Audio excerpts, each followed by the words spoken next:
क्या आपने कभी सोचा है कि आपका पड़ोसी जो हर वीकेंड कॉस्टली रेस्टोरेंट में डिनर करता है, जो ब्रांड न्यू एसयूवी चलाता है, जिसके बच्चे इंटरनेशनल स्कूल में पढ़ते हैं, वो एक्चुअली आपसे ज्यादा अमीर है या ज्यादा कर्ज में? देखो, मैं आपको दो लोगों की कहानी बताता हूँ। पहला है विक्रम, 38 साल का, सीनियर मैनेजर एक एमएनसी में, सैलरी 2 लाख महीना, बड़ी कार, पॉश सोसाइटी में फ्लैट, ब्रांडेड कपड़े, लेटेस्ट आईफोन, सोशल मीडिया पे हमेशा वेकेशन फोटोज। दूसरा है रमेश, 40 साल का, एक मिड साइज कंपनी में सेम लेवल पे काम करता है, सैलरी भी अराउंड 2 लाख, लेकिन simple Maruti car, average society में घर, सिंपल लाइफस्टाइल, सोशल मीडिया पे भी ज्यादा एक्टिव नहीं। अब अगर मैं आपसे पूछूं कि इन दोनों में से कौन ज्यादा वेल्दी है, तो आप तुरंत कहोगे विक्रम। लेकिन सच्चाई बिल्कुल उल्टी है। विक्रम के पास जो भी दिखता है वो सब लोन्स पे है, उसकी नेटवर्थ नेगेटिव है, मतलब उसके पास जो भी है उससे ज्यादा उस पे कर्ज है। जबकि रमेश के नाम पे 80 लाख का इन्वेस्टमेंट पोर्टफोलियो है, 2 रेंटल प्रॉपर्टीज है और कोई कर्ज नहीं है। तो एक्चुअल मिलियनेयर रमेश है, विक्रम नहीं। और ये सच सिर्फ इन दोनों के बारे में नहीं है, ये पूरी इंडिया की मिडिल क्लास की कहानी है, जहां 90% लोग विक्रम बनने की कोशिश में लगे हैं, जबकि एक्चुअल वेल्थ रमेश जैसी थिंकिंग से बनती है। आज मैं आपको टॉमस जी स्टैनली और विलियम डी डैंको की legendary book the millionaire next door के थ्रू ये बताने वाला हूं कि रियल मिलियनियर्स कैसे सोचते हैं, कैसे जीते हैं और कैसे वेल्थ बिल्ड करते हैं। और ये सब सुन के आपको शॉक लगेगा, क्योंकि जो आप सोचते थे वही गलत निकला। अमीर लोग फैंसी कार्स नहीं चलाते, अमीर लोग डिजाइनर क्लोथ्स नहीं पहनते, अमीर लोग अपनी वेल्थ। और हाँ, एक छोटा सा रिक्वेस्ट यारो, AI आर्यन चैनल मोनेटाइजेशन के बहुत क्लोज है और सच्ची में हर एक सब्सक्राइबर हमें बहुत मोटिवेट करता है। यार सोचो, आप इंस्टाग्राम पे मीम्स स्क्रीनशॉट करके शेयर करते हो दोस्तों को, व्हाट्सएप पे फॉरवर्ड्स भेजते हो। यहाँ सिर्फ एक रेड बटन दबाना है और आप किसी के सपने को सपोर्ट कर रहे हो। प्लीज सब्सक्राइब कर दो। It really helps us to bring more audio book style deep content for you, जिसमें प्रैक्टिकल नॉलेज हो, इंडियन कॉन्टेक्स्ट हो और एक्शनेबल स्टेप्स हो। और एक बहुत इंपॉर्टेंट चीज जो लोग इग्नोर कर देते हैं, वो है एंगेजमेंट। जब आप लाइक करते हो, कमेंट करते हो, शेयर करते हो, तब YouTube को सिग्नल मिलता है कि ये कंटेंट वैल्यूएबल है और फिर वो इसे उन लोगों तक पहुंचाता है जो शायद अभी सेम फाइनेंशियल प्रॉब्लम्स फेस कर रहे हैं जो आप पहले कर रहे थे। तो आप अपनी सिंपल एंगेजमेंट से किसी और की लाइफ चेंज कर सकते हो। इसलिए प्लीज वीडियो को हाइप करो, लाइक करो और अपने थॉट्स कमेंट में शेयर करो। अब सीधा कंटेंट पे चलते हैं, क्योंकि मैं जानता हूं आपका टाइम प्रेशियस है और आप फ्लफ नहीं सुनना चाहते, आप रिजल्ट्स चाहते हो। तो आज हम द मिलियनेयर नेक्स्ट डोर के थ्रू कुछ ऐसी शॉकिंग ट्रूथ्स देखेंगे जो आपकी पूरी अंडरस्टैंडिंग चेंज कर देंगे वेल्थ को लेकर। पहला कॉन्सेप्ट है फ्रूगल वेल्थी, जो ये बताता है कि असली मिलियनियर्स कंजूस नहीं होते, लेकिन बहुत ही डेलिब्रेट होते हैं अपने हर एक्सपेंस के बारे में, और ये साइकोलॉजी कैसे उन्हें वेल्थी बनाती है। दूसरा कॉन्सेप्ट है prodigious accumulator of wealth versus under accumulator of wealth, मतलब ये फॉर्मूला जो डिसाइड करता है कि आप अपनी एज और इनकम के हिसाब से कितना वेल्थी होने चाहिए, और अगर नहीं हो तो क्यों नहीं हो। तीसरा पॉइंट है द कंजम्पशन ट्रैप, जो एक्सप्लेन करता है कि कैसे फैंसी नेबरहुड में रहना और हाई स्टेटस लाइफस्टाइल एक्चुअली आपको गरीब बनाती है, क्योंकि आप कॉन्स्टेंटली कंपैरिजन और कंपटीशन में फंसते हो। चौथा है वोकेशन वोकेशन वोकेशन, जो बताता है कि मिलियनियर्स किस तरह के काम करते हैं, और सरप्राइज ये है कि वो बोरिंग और अनग्लैमरस बिजनेसेस में होते हैं जहां कंपटीशन कम है और मार्जिन ज्यादा।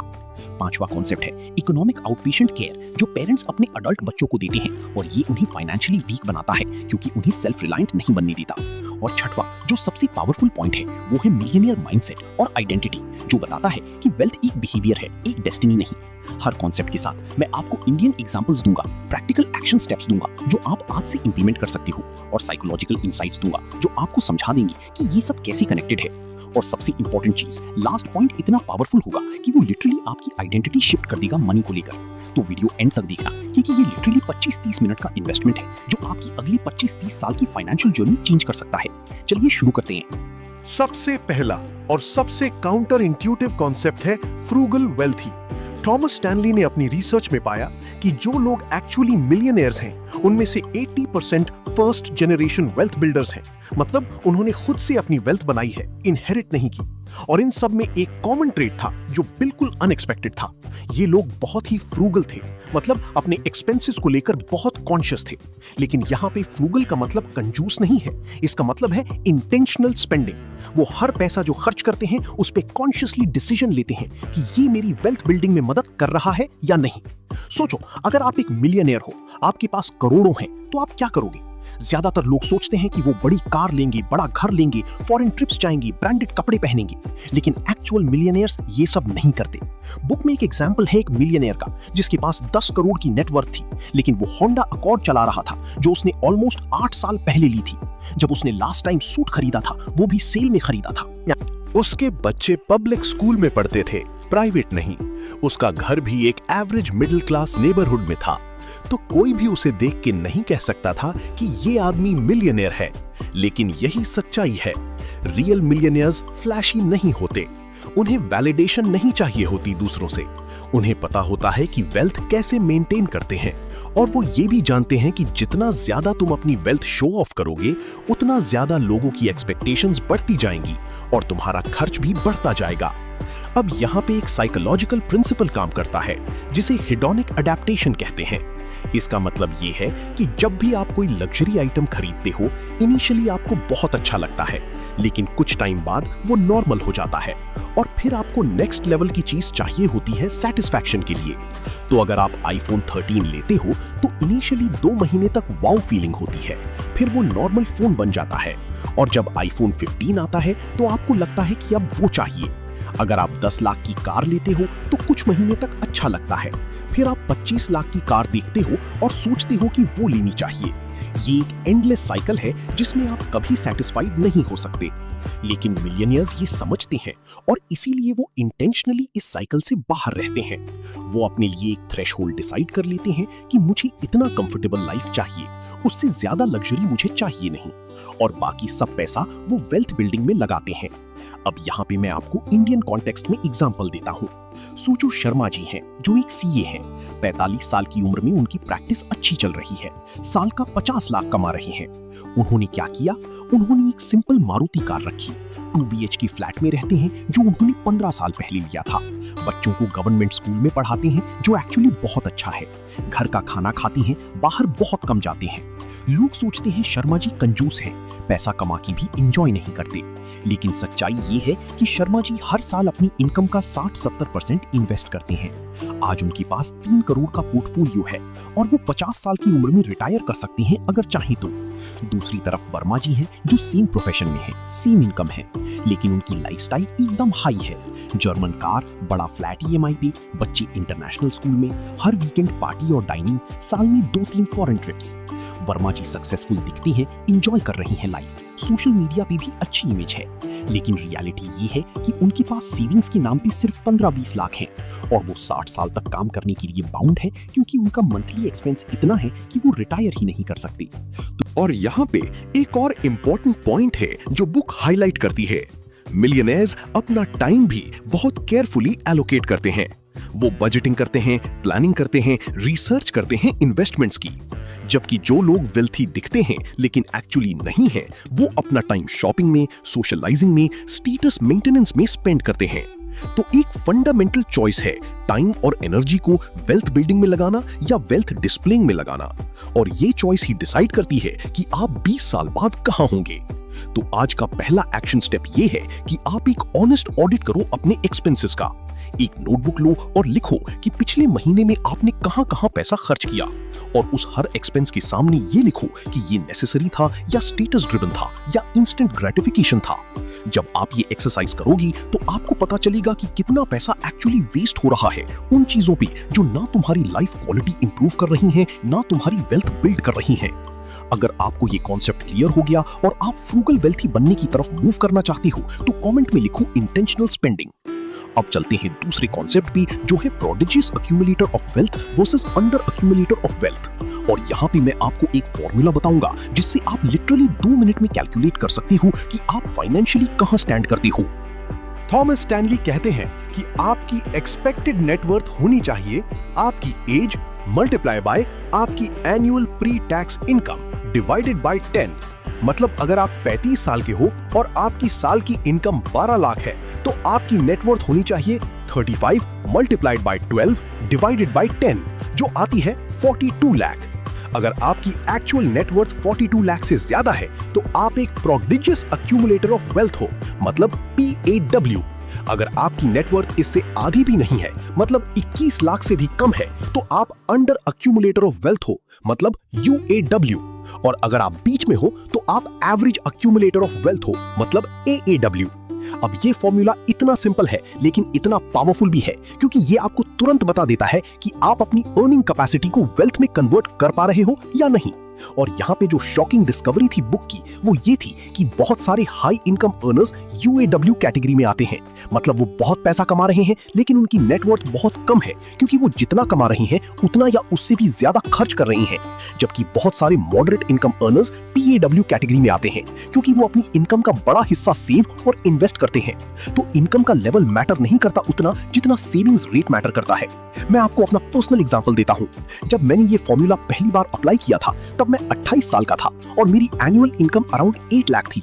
तो मेरी एक्सपेक्टेड नेटवर्थ होनी चाहिए थी 28 मल्टीप्लाई बाई 8 डिवाइडेड बाई 10, जो आती है अराउंड 22 लाख। लेकिन मेरी एक्चुअल नेटवर्थ तब सिर्फ 5 लाख थी। मतलब मैं एक clear under accumulator of wealth था। ये रियलाइजेशन मेरे लिए एक वेकअप कॉल था। मैंने रियलाइज किया कि मैं पैसा तो कमा रहा हूँ लेकिन वेल्थ बिल्ड नहीं कर रहा हूँ।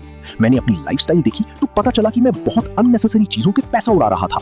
हर वीकेंड बाहर खाना, हर महीने कोई ना कोई गैजेट या कपड़े, अननेसेसरी सब्सक्रिप्शंस, इंपल्स परचेजेस, सब मिला के मेरी इनकम का ऑलमोस्ट 80% खर्चा हो जाता था और सिर्फ 20% बच पाता था। उसमें से भी हाफ FD में डाल देता था, जो बेसिकली इन्फ्लेशन से भी कम रिटर्न दे रहा था। तो मैं एक फाइनेंशियल मेस था हाई इनकम के बावजूद। जब मैंने ये समझा तब मैंने कॉन्शियसली अपनी हैबिट्स चेंज की, अपना बजट बनाया, अननेसेसरी एक्सपेंसेस कट किए, सेविंग्स रेट बढ़ाया 20% से 50% तक। वो सेविंग्स को प्रॉपर इन्वेस्टमेंट में लगाया। आज 5 साल बाद मेरी नेटवर्थ मेरी एक्सपेक्टेड नेटवर्थ से डबल है। मतलब मैं PAW कैटेगरी में आ गया हूं। और ये सिर्फ इसलिए पॉसिबल हुआ क्योंकि मैंने अपनी आइडेंटिटी शिफ्ट की UAW से PAW में। अब यहाँ पे एक और इंटरेस्टिंग इंसाइट है बुक से।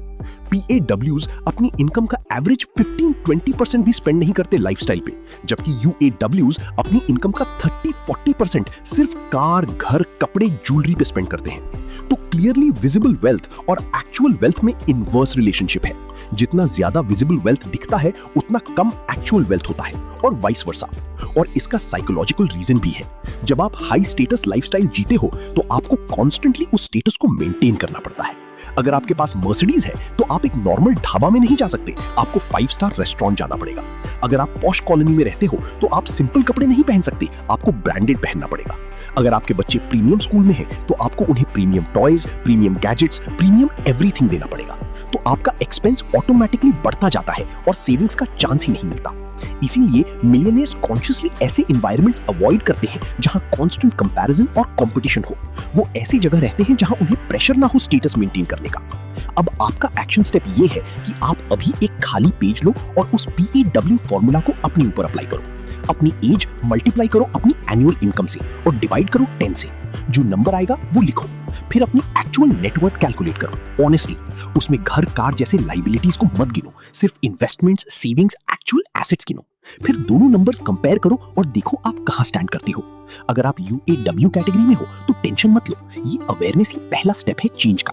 अगर आप AAW हो तो अच्छा है, लेकिन और इंप्रूव करने की स्कोप है। और अगर आप PAW हो तो कांग्रेचुलेशंस, आप सही डायरेक्शन में हो। कमेंट में अपना कैटेगरी जरूर शेयर करो, PAW, AAW या UAW, ताकि हम सब एक दूसरे को मोटिवेट कर सकें। तीसरा कॉन्सेप्ट जो बहुत ही क्रिटिकल है वो है द कंजम्पशन ट्रैप। और यहाँ पे मैं आपको क्योंकि उस एनवायरनमेंट में आपको कॉन्स्टेंटली कंपेयर करना पड़ेगा और compete करना पड़ेगा। अगर आपके नेबर ने नया BMW लिया तो आपको प्रेशर फील होगा कि मुझे भी अपग्रेड करना चाहिए। अगर सोसाइटी में सबके बच्चे इंटरनेशनल स्कूल जाते हैं तो आपको भी अपने बच्चों को वहां भेजना पड़ेगा, चाहे अफोर्ड कर पाओ या नहीं। अगर हर वीकेंड सबके घर पार्टीज होती हैं तो आपको भी होस्ट करना पड़ेगा। ये सब पीयर प्रेशर बहुत सटल है लेकिन बहुत पावरफुल है। और इसका रिजल्ट ये होता है कि आपकी इनकम चाहे कितनी भी ज्यादा हो, आपका एक्सपेंस भी उतना ही या उससे भी ज्यादा हो जाता है। इसलिए बुक में एक इंटरेस्टिंग फाइंडिंग थी कि जो मिलियनियर्स हैं वो मोस्टली मॉडेस्ट नेबरहुड्स में रहते हैं जहां उनकी इनकम सबसे ज्यादा होती है। इससे उन्हें 2 फायदे मिलते हैं। पहला ये कि उन्हें स्टेटस मेंटेनेंस का प्रेशर नहीं होता, वो कंफर्टेबल फील करते हैं सिंपल लाइफस्टाइल जीने में। दूसरा ये कि उन्हें फाइनेंशियली सुपीरियर फील होता है, जो उन्हें कॉन्फिडेंस देता है और वो अपने डिसीजंस इंडिपेंडेंटली ले पाते हैं बिना सोसाइटी के प्रेशर के। जबकि जो लोग अपनी इनकम से ज्यादा एक्सपेंसिव नेबरहुड में रहते हैं वो हमेशा फाइनेंशियली इंफीरियर फील करते हैं, क्योंकि हमेशा कोई ना कोई उनसे आगे होता है। अब मैं आपको इंडियन कॉन्टेक्स्ट में एग्जांपल देता हूं। सोचो राहुल है जो सॉफ्टवेयर इंजीनियर है, पैकेज है 25 लाख साल का। उसने एक फ्लैट लिया एक प्रीमियम सोसाइटी में जहां एवरेज इनकम 40-50 लाख है। वहां सबके पास इंपोर्टेड कार्स हैं, सबके बच्चे प्रीमियम स्कूल्स में हैं, वीकेंड्स पे सबके घर केटरर्स आते हैं पार्टीज के लिए। अब राहुल को भी इस एनवायरनमेंट में फिट होने के लिए अपनी लाइफस्टाइल अपग्रेड करनी पड़ी। उसने भी कार ली ईएमआई पे, जो उसकी एक्चुअल अफोर्डेबिलिटी से ज्यादा थी।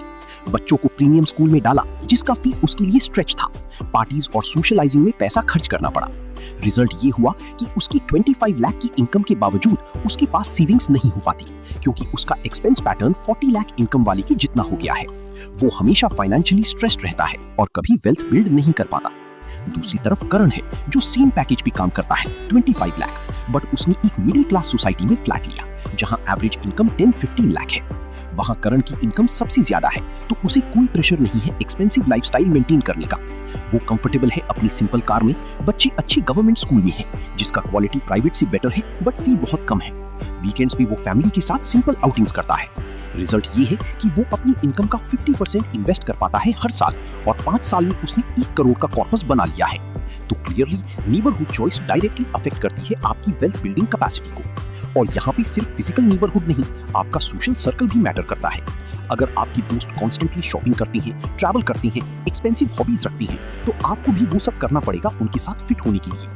लेकिन अगर आपके दोस्त फाइनेंशियली कॉन्शियस हैं, इन्वेस्टमेंट डिस्कस करते हैं, फ्रूगल लिविंग को अप्रिशिएट करते हैं, तो आप भी नेचुरली वही डायरेक्शन में मूव करोगे।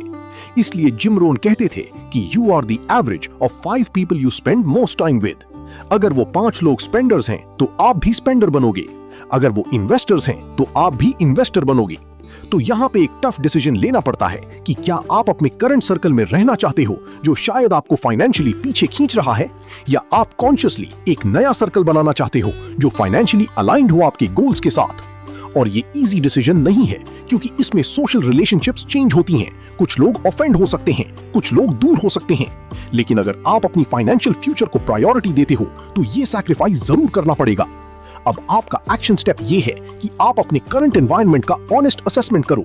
एक लिस्ट बनाओ उन लोगों की जिनके साथ आप मोस्ट टाइम स्पेंड करते हो, और हर नाम के सामने लिखो कि वो फाइनेंशियली कैसे बिहेव करते हैं। क्या वो स्पेंडर्स हैं या सेवर्स हैं? क्या वो डिस्कस करते हैं इन्वेस्टमेंट्स या सिर्फ कंजम्पशन? फिर अपनी नेबरहुड या सोसाइटी के बारे में सोचो कि क्या वो आपको प्रेशर डालती है लाइफस्टाइल अपग्रेड करने का, या कंफर्टेबल एनवायरनमेंट है। अगर आपको लगता है कि आपका करंट एनवायरनमेंट आपकी वेल्थ बिल्डिंग में ऑब्स्टैकल बन रहा है, तो कॉन्शियसली डिसीजंस लो कि क्या चेंज करना है। शायद आपको सोसाइटी चेंज करने की जरूरत नहीं, बट आप अपने माइंडसेट को स्ट्रॉन्ग कर सकते हो कि मैं कंपैरिजन नहीं करूंगा। शायद आपको फ्रेंड्स चेंज करने की जरूरत नहीं, बट आप अपनी बाउंड्री सेट कर सकते हो कि मैं अननेसेसरी एक्सपेंसेस में पार्टिसिपेट नहीं करूंगा। कमेंट में बताओ अगर आपने कभी फील किया है पीयर प्रेशर से अननेसेसरी खर्चा करने का, तो लिखो एस्केपिंग कंजम्पशन ट्रैप। चौथा कॉन्सेप्ट जो बहुत इंटरेस्टिंग और सरप्राइजिंग है वो है वोकेशन वोकेशन वोकेशन। जब थॉमस स्टैनली ने रिसर्च किया मिलियनियर्स की प्रोफेशंस के बारे में, तो फाइंडिंग बिल्कुल अनएक्सपेक्टेड थी। सबसे ज्यादा मिलियनियर्स कहां थी? डॉक्टर्स, लॉयर्स, इन्वेस्टमेंट बैंकर्स में नहीं, वो थी बोरिंग और अनग्लैमरस बिजनेसेस में, जैसे welding contractors, rice farmers, mobile home park owners, pest control business, dry cleaning business, scrap metal business. ये सब वो बिजनेसेस हैं जिनके बारे में कोई एमबीए करने के बाद सोचना भी नहीं चाहता, लेकिन यहाँ मिलियनियर्स बन रही थी। क्यों? क्योंकि इन बिजनेसेस में कंपटीशन बहुत कम है, मार्जिन्स अच्छी हैं, कैश फ्लो प्रेडिक्टेबल है, और सबसे इंपॉर्टेंट चीज ये है कि यहाँ स्टेटस का प्रेशर नहीं है। अगर आप एक इन्वेस्टमेंट बैंकर हो तो आपसे एक्सपेक्ट किया जाता है कि आप सर्टेन तरह से दिखोगे, सर्टेन कार चलोगे, सर्टेन नेबरहुड में रहोगे, आपकी इनकम हाई है बट आपका एक्सपेक्टेड लाइफस्टाइल भी उतना ही हाई है, तो नेट में सेविंग्स बहुत कम होती है। लेकिन अगर आप एक पेस्ट कंट्रोल बिजनेस रन कर रहे हो तो कोई एक्सपेक्ट नहीं करता कि आप मर्सिडीज में आओ। आप सिंपल वैन में आ सकते हो और किसी को फर्क नहीं पड़ता। आपकी इनकम शायद इन्वेस्टमेंट बैंकर जितनी नहीं होगी, बट आपका एक्सपेंस बहुत कम होगा, और इसलिए आपकी सेविंग्स रेट बहुत हाई होगी। बुक में एक एग्जाम्पल है एक आदमी का जो मोबाइल होम पार्क का ओनर था। उसने कुछ मोबाइल होम्स खरीदे थे एक छोटी सी जगह पे और उन्हें रेंट पे दिए थी।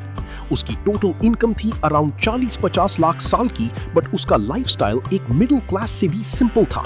उसका बिजनेस भी कोई ग्लैमरस नहीं था, कोई उससे जलता नहीं था, कोई उससे compete नहीं करता था, और इसलिए वो चुपचाप अपना काम करता रहा और 20 साल में एक 15 करोड़ का नेटवर्थ बना लिया। जबकि उसके कॉलेज के दोस्त जो बिग कॉर्पोरेट जॉब्स में थे, वो अभी भी लोन्स चुका रहे थे अपनी फैंसी लाइफस्टाइल की वजह से। तो यहाँ पे लेसन ये है कि प्रोफेशन चॉइस बहुत इंपॉर्टेंट है वेल्थ बिल्डिंग के लिए। अगर आप एक हाई स्टेटस प्रोफेशन चूज करते हो तो वो हाई इनकम देगा, बट साथ में हाई एक्सपेंसेस की एक्सपेक्टेशन भी लाएगा। जबकि अगर आप एक लो status but high margin business choose करते हो तो शायद इनकम उतनी ज्यादा नहीं होगी, बट सेविंग्स रेट बहुत ज्यादा होगा, और वेल्थ सेविंग्स रेट से बनती है, इनकम लेवल से नहीं। एक और इंटरेस्टिंग फाइंडिंग थी कि सेल्फ एम्प्लॉयड लोग और बिजनेस ओनर्स ज्यादा मिलियनेयर्स बनते हैं कंपेयर टू सैलरीड एम्प्लॉइज, क्योंकि बिजनेस ओनर्स के पास टैक्स एडवांटेजेस होते हैं, उनके पास मल्टीपल इनकम स्ट्रीम्स होते हैं, और सबसे इंपॉर्टेंट, उनके पास अनलिमिटेड अर्निंग पोटेंशियल होती है। एक सैलरीड एम्प्लॉय की इनकम लिमिटेड होती है उसकी डेजिग्नेशन और कंपनी पॉलिसी से। चाहे वो कितना भी मेहनत करे, उसकी सैलरी एक सीलिंग तक ही जाएगी। लेकिन एक बिजनेस ओनर जितना एक्सपैंड करेगा उतना ज्यादा कमा सकता है, और इंडिया में भी ये बिल्कुल ट्रू है। मैं आपको बताता हूँ एक रियल एग्जांपल। मेरी एक फ्रेंड की पापा हैं जो एक स्मॉल मैन्युफैक्चरिंग बिजनेस रन करती हैं। वो बाथरूम फिटिंग्स की पार्ट्स बनाती हैं जो बड़ी ब्रांड्स को सप्लाई करती हैं। कोई फैंसी बिजनेस नहीं है, शोरूम भी नहीं है उनका, कोई ब्रांड वैल्यू नहीं है, बस एक स्मॉल फैक्ट्री है जहां 15-20 वर्कर्स काम करती हैं।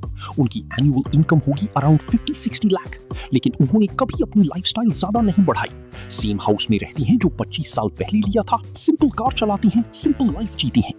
और आज उनके पास 5-6 करोड़ का पोर्टफोलियो है, प्लस फैक्ट्री की वैल्यू अलग।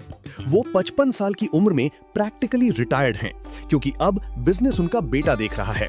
जबकि मेरा दूसरा फ्रेंड जो एक एमएनसी में वीपी लेवल पे है, उसकी इनकम 80 लाख प्लस होगी, बट उसकी सेविंग्स अभी भी स्ट्रगल है, क्योंकि उसकी लाइफस्टाइल इतनी एक्सपेंसिव है कि EMIs, school fees, society maintenance, travel, सब में पैसा चला जाता है। तो यहाँ पे क्लियर है कि प्रोफेशन का ग्लैमर और एक्चुअल वेल्थ में कोई रिलेशन नहीं है। अगर आप ऑलरेडी एक सैलरी जॉब में हो तो टेंशन मत लो, अभी तुरंत बिजनेस शुरू करने की जरूरत नहीं है, लेकिन साइड में कुछ स्किल्स डेवलप कर सकते हो, वो फ्यूचर में मोनेटाइज हो सके, या फिर इन्वेस्टिंग को सीरियसली ले सकते हो ताकि आपका सैलरीड इनकम मल्टीप्लाई हो सके। और अगर आप अभी यंग हो और करियर चॉइस कर रहे हो तो ये सोच के डिसीजन लो कि सिर्फ स्टार्टिंग सैलरी क्या मिलेगी नहीं, बल्कि long term wealth building potential क्या है। आपका एक्शन स्टेप ये है कि एक रिसर्च करो कि आपकी करंट फील्ड में या आपकी इंटरेस्ट्स में कौन से ऐसे अपॉर्चुनिटीज हैं जो लो कंपटीशन बट हाई मार्जिन है, कौन से ऐसे बिजनेसेस या स्किल्स हैं जो बोरिंग लगते हैं बट फाइनेंशियली रिवॉर्डिंग है। फिर सोचो कि क्या आप साइड में कुछ स्टार्ट कर सकते हो या फ्यूचर में पिवट कर सकते हो। कमेंट में शेयर करो अगर आपके पास कोई ऐसे बिजनेस आइडिया है जो अनग्लैमरस बट प्रॉफिटेबल हो। पांचवा कॉन्सेप्ट है इकोनॉमिक आउटपेशेंट केयर, और ये थोड़ा अनकंफर्टेबल होगा सुनना, लेकिन बहुत इंपॉर्टेंट है, स्पेशली इंडियन कॉन्टेक्स्ट में, जहां पेरेंट्स बच्चों को फाइनेंशियली सपोर्ट करते रहते हैं इवन जब वो एडल्ट हो जाते हैं। थॉमस स्टैनली ने अपनी रिसर्च में पाया कि जो मिलियनेयर्स अपने एडल्ट बच्चों को रेगुलर फाइनेंशियल हेल्प देते हैं, वो एक्चुअली उन्हें फाइनेंशियली वीक बना रहे हैं, स्ट्रॉन्ग नहीं।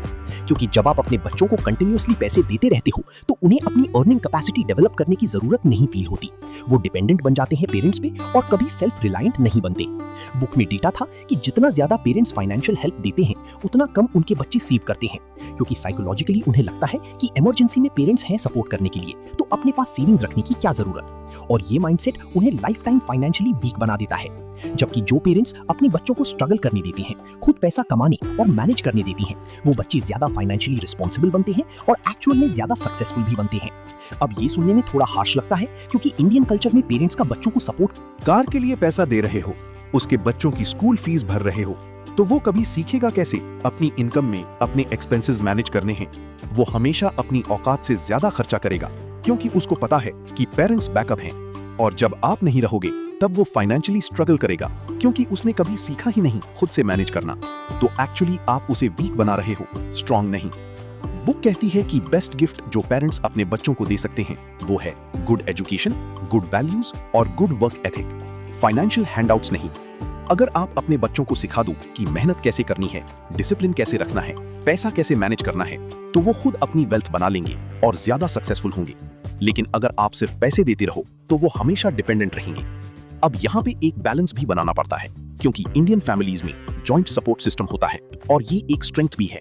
लेकिन उस सपोर्ट को ऐसे यूज करना चाहिए कि वो एम्पावरमेंट बने, डिपेंडेंसी नहीं। जैसे अगर आपका बेटा घर लेना चाहता है तो उसे पूरी डाउन पेमेंट मत दो, उससे बोलो कि तू 50% जमा कर, मैं 50% दूंगा। इससे वो भी मोटिवेटेड रहेगा सेव करने के लिए और उसे ओनरशिप फील भी होगी।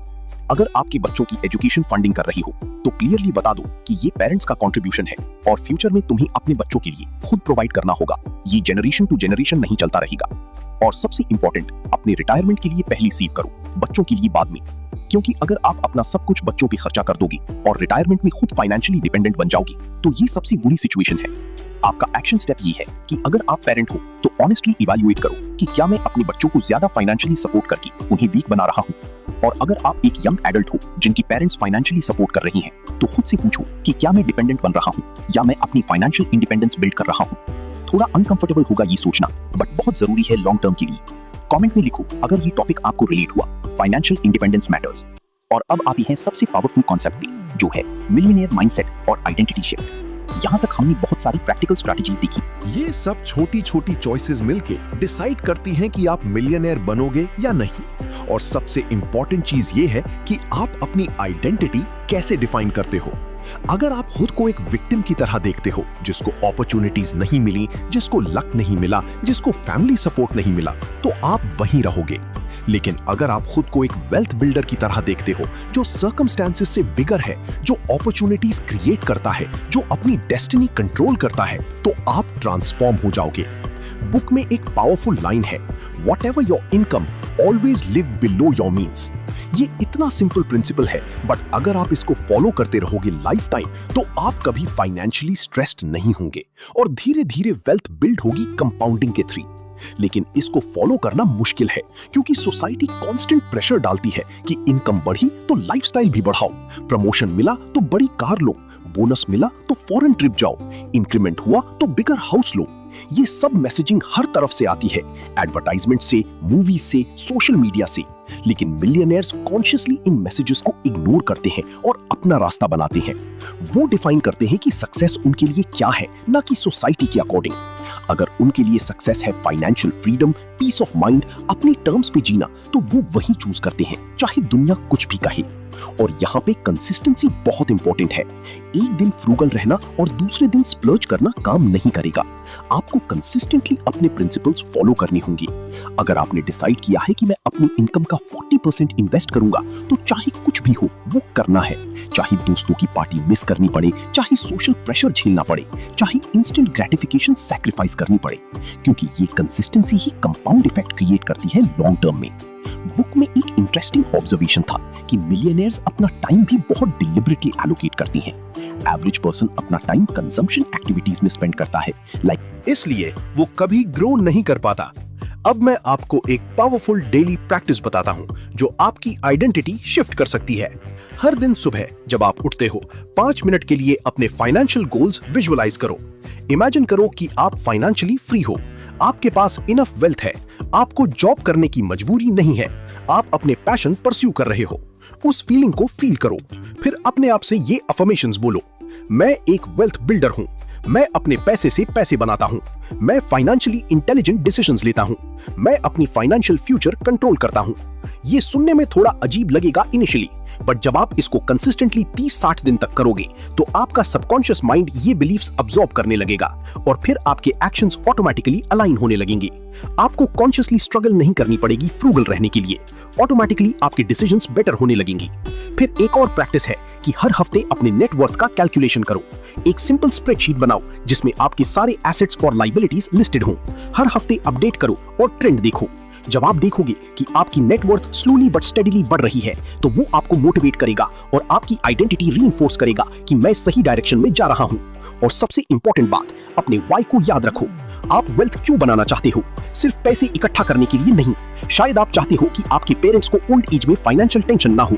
शायद आप चाहते हो कि आपके बच्चों को बेस्ट एजुकेशन मिले बिना लोन्स की। शायद आप चाहते हो कि आप अपने पैशन को करियर बना सको बिना फाइनेंशियल प्रेशर की। जो भी आपका वाई हो उसे क्लियरली डिफाइन करो और जब भी आपको डिफिकल्ट लगी अपने डिसिप्लिन फॉलो करना, तब उस वाई को याद करो, वो आपको स्ट्रेंथ देगा। आपका फाइनल एक्शन स्टेप ये है कि आज से एक डिसीजन लो कि आप अपनी आइडेंटिटी शिफ्ट करोगी। आप अब से खुद को एक मिलियनेयर इन मेकिंग की तरह देखोगी। आप विक्टिम स्टोरीज नहीं सुनाएंगी, एक्सक्यूजेस नहीं बनाएंगी। आप रिस्पॉन्सिबिलिटी लोगी अपनी फाइनेंशियल फ्यूचर की और कंसिस्टेंट एक्शन लोगी, चाहे कितना भी छोटा हो। कमेंट में अपना कमिटमेंट लिखो और एक हैबिट बताओ जो आप आज से चेंज करोगी। लिखो आई एम बिल्डिंग वेल्थ और अपनी एक स्पेसिफिक हैबिट। अब क्विकली सारे कॉन्सेप्ट्स को रिकैप करते हैं ताकि ये आपके दिमाग में अच्छे से बैठ जाए। सबसे पहला कॉन्सेप्ट था फ्रूगल वेल्थी, जिसमें हमने देखा कि रियल मिलियनेयर्स फ्लैशी नहीं होते, वो इंटेंशनल होते हैं अपने हर एक्सपेंस के साथ और वो चूज करते हैं रियल वेल्थ को ओवर फेक स्टेटस। दूसरा कॉन्सेप्ट था PAW वर्सेस UAW फॉर्मूला, जिससे आप कैलकुलेट कर सकते हो कि आप अपनी एज और इनकम के हिसाब से कितने वेल्थी होने चाहिए और करंटली आप कहां स्टैंड करते हो। तीसरा था कंजम्पशन ट्रैप, जिसमें हमने देखा कि आपका नेबरहुड और सोशल सर्कल डायरेक्टली इन्फ्लुएंस करता है आपकी स्पेंडिंग हैबिट्स को और कैसे एक्सपेंसिव एनवायरनमेंट में रहना एक्चुअली आपको गरीब बना सकता है। चौथा कॉन्सेप्ट था वोकेशन, जिसमें सरप्राइज फाइंडिंग थी कि मिलियनेयर्स बोरिंग और अनग्लैमरस बिजनेसेस में ज्यादा होते हैं, ग्लैमरस प्रोफेशंस में कम, क्योंकि वहां कंपटीशन कम है और सेविंग्स रेट ज्यादा है। पांचवा था इकोनॉमिक आउटपेशेंट केयर, जिसमें वार्निंग थी कि excessive financial support to adult children उन्हें वीक बनाता है, स्ट्रॉन्ग नहीं। और लास्ट जो सबसे पावरफुल था वो था मिलियनेयर माइंडसेट और आइडेंटिटी, जिसमें हमने देखा कि वेल्थ अल्टीमेटली एक चॉइस है जो आप डेली बेसिस पे अपने डिसीजन से लेते हो। अगर आप इन सब प्रिंसिपल्स को सिंसियरली इंप्लीमेंट करो तो आप भी नेक्स्ट 10-15 साल में एक मिलियनेयर बन सकते हो, चाहे आपकी करंट इनकम एवरेज ही क्यों ना हो, क्योंकि जैसे द मिलियनेयर नेक्स्ट डोर बताती है, एक्चुअल मिलियनेयर्स ऑर्डिनरी लोग होते हैं एक्स्ट्रा ऑर्डिनरी हैबिट्स के साथ।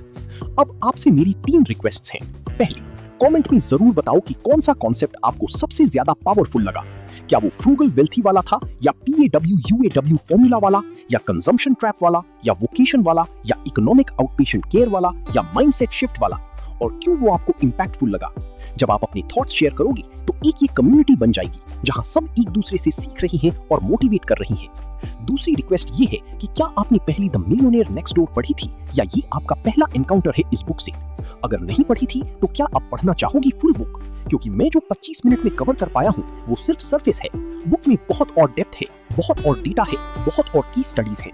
तो अगर ये समरी पसंद आई तो डेफिनेटली बुक पढ़नी चाहिए। और तीसरी रिक्वेस्ट ये, और अब सबसे इंपॉर्टेंट पार्ट, अगर आप यहां तक वीडियो देख चुके हो तो genuinely thank you. 25-30 minute invest करना अपनी फाइनेंशियल एजुकेशन में बहुत बड़ी बात है और ये प्रूव करता है कि आप सीरियस हो अपनी ग्रोथ के बारे में। अब एक रिक्वेस्ट है, अगर आपको ये वीडियो हेल्पफुल लगी, अगर आपने कुछ सीखा, अगर आपको लगा कि इसमें वैल्यू है, तो प्लीज लाइक बटन जरूर दबाओ, क्योंकि जब आप लाइक करते हो तो YouTube को सिग्नल मिलता है कि ये क्वालिटी कंटेंट है और वो इसे और लोगों के फीड में पुश करता है। और शायद वो लोग भी फाइनेंशियली स्ट्रगल कर रहे हों जिन्हें ये नॉलेज लाइफ चेंजिंग हो सकता है। तो आप एक सिंपल क्लिक से किसी की लाइफ इंपैक्ट कर सकते हो। और अगर अभी तक AI आर्यन चैनल सब्सक्राइब नहीं किया है तो यार प्लीज कर दो। हम बहुत क्लोज हैं मोनेटाइजेशन की और हर सब्सक्राइब हमें बहुत मोटिवेट करता है।